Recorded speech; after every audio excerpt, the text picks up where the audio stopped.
میرے پیارے آقا صلی اللہ تعالی علیہ وسلم کے پیارے دیوانوں، جس آیہ کریمہ کی تلاوت کرنے کا میں نے شرف حاصل کیا ہے، ہم اہل سنت و جماعت اس آیہ کریمہ کو آیت مودت کہتے ہیں، کیونکہ اللہ تبارک و تعالی نے اس آیہ کریمہ میں اپنے حبیب صلی اللہ علیہ وسلم کے ذریعے ان کی اہل بیت کی محبت قرآن میں ہم ایمان والوں پر فرض فرمائی ہے۔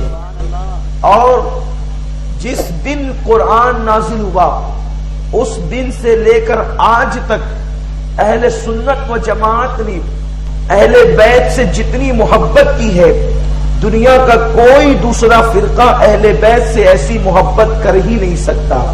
میرے پیارے آقا صلی اللہ علیہ وسلم کے پیارے دیوانوں، جس وقت یہ آیہ کریمہ نازل ہوئی، قُلْ لَا أَسْأَلُكُمْ عَلَيْهِ أَجْرًا إِلَّا الْمَوَدَّةَ فِي الْقُرْبَى، اے محبوب آپ فرما دیجئے کہ میں نے تمہیں جو کچھ عطا کیا، میں نے تمہیں جو کچھ دیا، رسول اللہ کے ذریعے سے کیا ملا؟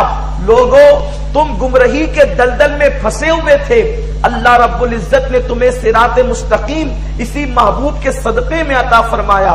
لوگوں، تم گمراہی کے دلدل میں بھٹک پھنسے ہوئے تھے، اللہ نے تمہیں آسمان ہدایت کا ستارہ بنا دیا۔ تم اپنی ماؤں کی عظمت سے ناآشنا تھے، تمہیں تمہارے ماں باپ کی عظمت بتائی گئی، قرآن تمہیں اسی رسول کے صدقے میں ملا، خدا کا پتہ تمہیں اسی رسول کے صدقے میں ملا۔ غرض کہ تم کو جو ملا ہے، جتنا ملا ہے، سب مصطفیٰ کریم کے صدقے میں ملا۔ تو آقا کریم سے فرمایا گیا، حبیب فرما دے کہ میں نے تمہیں جو کچھ عطا کیا اس کے صلے میں کچھ نہیں مانگتا، الا المودۃ فی القربى، اگر کچھ دینا ہی چاہتے ہو تو میرے قرابت داروں سے محبت کرو، میری اہل بیت سے محبت کرو۔ صحابہ نے عرض کیا، یا رسول اللہ صلی اللہ تعالی علیہ وسلم، آپ کی اہل بیت میں کون لوگ ہیں جن لوگوں کی محبت قرآن کے اندر جو فرض کی گئی ہے؟ تو آقا صلی اللہ علیہ وسلم نے فرمایا، علی ہے، فاطمہ ہے، حسن حسین ہیں، اور قیامت تک کہ ان کی اولاد ہے۔ ان لوگوں کی محبت کو اللہ نے قرآن میں فرض کر دیا ہے۔ اسی لیے حضرت سیدنا امام شافعی رحمت اللہ علیہ ارشاد فرماتے ہیں، جس کو جد الممتار میں امام اہل سنت اعلی حضرت لکھتے ہیں، یا اہل البیت رسول اللہ حبکم فرض من اللہ فی القرآن انزلہ یکفیکم من عظیم الفخر انکم من لم یصلی علیکم لا صلاۃ لہ آل النبی ذریعتی وہم الیہ وسیلتی ارجو بہم اعطا غدا بید الیمین صحیفتی۔ حضرت امام شافعی فرماتے ہیں، اے اہل بیت، یہ فخر آپ لوگوں کے لیے کیا کم ہے کہ اللہ نے قرآن میں آپ لوگوں کی محبت کو ہم پہ فرض کر دیا ہے۔ اور ایک اہل سنت کا امام شافعی کہتے ہیں، من لم یصلی علیکم لا صلاۃ لہ، جس وقت ہم اہل بیت پہ درود نہیں پڑھتے اس وقت تک ہماری نماز مکمل نہیں ہوتی۔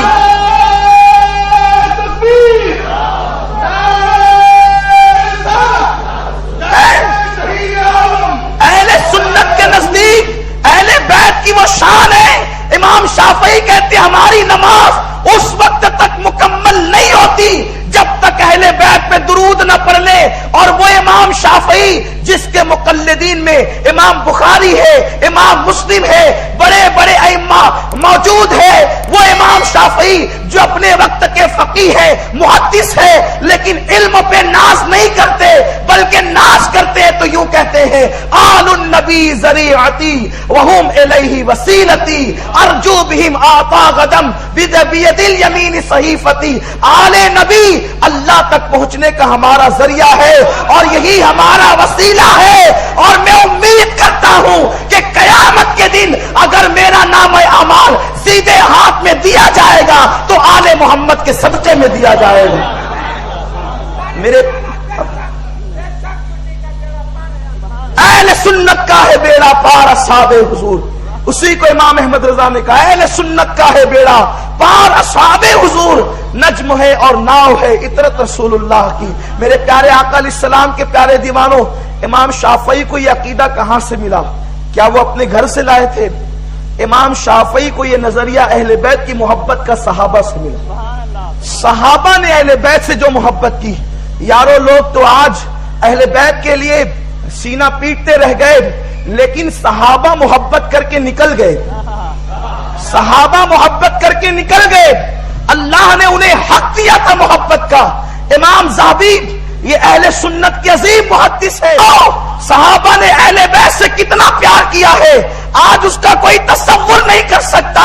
خدا کی قسم یہ صحابہ کا مقدر تھا کہ اللہ نے ان کو نبی بھی عطا کیا تھا اور آل نبی بھی عطا کیا تھا، اور ان کو بھرپور خدمت کا موقع بھی ملا تھا. امام ذہبی رحمت اللہ علیہ اپنی شورِ آفاق تصنیف میں لکھتے ہیں کہ مدینہ منورہ کے اندر ایک شخص کی میت ہو گئی. اس کی نماز جنازہ پڑھانے کے لیے حضرت امام عرش مقام مولا حسین آقا حسین کو بلایا گیا. وہ حسین جس کو میرے آقا زبان چساتے تھے، وہ حسین جس کے بارے میں حضور نے فرمایا حسین کون ہے. آقا نے صحابہ سے پوچھا لوگوں حسین کون ہے؟ صحابہ نے عرض کیا یا رسول اللہ آپ جانے، آپ کا رب جانے. دیکھو ہمارے نزدیک حسین کی شان کیا ہے. وہ لوگ بھی سن لے جو یزید کو رحم اللہ کہتے ہیں اور حسین کو باغی کہتے ہیں لعنتی لوگ، وہ سن لے حسین کیا ہے. آقا علیہ السلام نے پوچھا میرے صحابہ حسین کیا ہے؟ صحابہ نے عرض کیا یا رسول اللہ آپ جانے، آپ کا رب جانے. تو امام حسین کو گود میں لے کے حضور کہتے ہیں یہ حسین میں ہوں اور میں حسین ہے. حسین میں ہوں اور میں حسین ہے. جب نبی کی شان بیان نہیں ہو سکتی تو امام حسین کی شان کیسے بیان ہو سکتی ہے؟ اللہ نے زمین پر وہ الفاظ ہی پیدا نہیں کیے کہ جو امام حسین کی شان کو مکمل طور پہ بیان کر سکے. وہ رسول اللہ کے شہزادے ہیں. امام حسین کو نماز جنازہ پڑھانے کے لیے بلایا گیا. مدینہ منورہ کی سرزمین ہے. امام عرش مقام امام حسین جنازہ پڑھانے کے لیے آئے. آپ نے جنازے کے پاس اپنی جوتیاں اتار لی. امام ذہبی لکھتے ہیں کہ جب آپ نے جوتیاں اتاری ہے اور آپ نے جنازے کی نماز پڑھائی تو آپ کے تلووں میں مٹی لگ گئی، آپ کے تلووں میں گرد لگ گیا، غبار لگ گیا. حضرت امام حسین نے جنازہ پڑھانے کے بعد وہی گرد والے پیر، وہی مٹی والے پیر اپنی جوتیوں پہ رکھ دیا. جوتیوں پر بھی مٹی لگ گئی. ایک بوڑھا نماز جنازہ میں موجود تھا.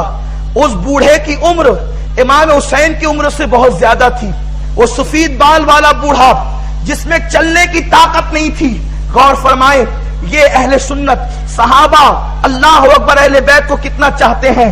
ذرا دیکھیں لوگوں میں غلط فہمی ہے کہ صحابہ کا حق مارا گیا، صحابہ کے اہل بیت کا حق مارا گیا، اہل بیت کی حق تلفی کی گئی. ذرا دیکھو صحابہ کا نظریہ کیا ہے. جب امام حسین کے پیروں میں مٹی لگی اور پھر جوتیوں پر آپ نے پیر رکھا، آپ کی جوتیوں پر بھی مٹی لگی. ایک بوڑھا نماز جنازہ میں مدینہ شریف کی سرزمین پر تھا. اس کی عمر امام حسین سے بہت زیادہ تھی. وہ دوڑتے ہوئے آیا اور دوڑ کر آنے کے بعد اس نے اپنے امامے کے شملے سے امام حسین کے تلووں کی مٹی کو صاف کیا، امام حسین کی جوتیوں کو صاف کیا. غور فرمائے میں رومال کی بات نہیں کرتا. اگر کوئی رومال سے جوتیاں صاف کرے تو یہ بھی محبت اور عقیدت ہے، اس کو بھی ہم محبت کا نام دیتے ہیں. اگر کرتے کے دامن سے صاف کرے یہ اور زیادہ عقیدت ہے. لیکن خدا کی قسم امام ذہبی فرماتے ہیں اس بوڑھے نے جس میں چلنے کی طاقت نہیں تھی دوڑ کر آیا اور اپنے امامے کے شملے سے، امامے کا شملہ کس کو کہتے ہیں، امامے کے شملے سے حسین کے تلووں کو صاف کیا، امام حسین کی جوتیوں کو صاف کیا. مدینے کے جوان دیکھ کر حیران تھے یہ کون بوڑھا ہے جو امامے کے شملے سے حسین کے تلوے کی مٹی کو صاف کرتا ہے. جب غور سے دیکھا گیا وہ کوئی معمولی انسان نہیں تھا، وہ ابو ہریرہ تھے جو امامے کے شملے سے حسین کے تلووں کو صاف کر رہے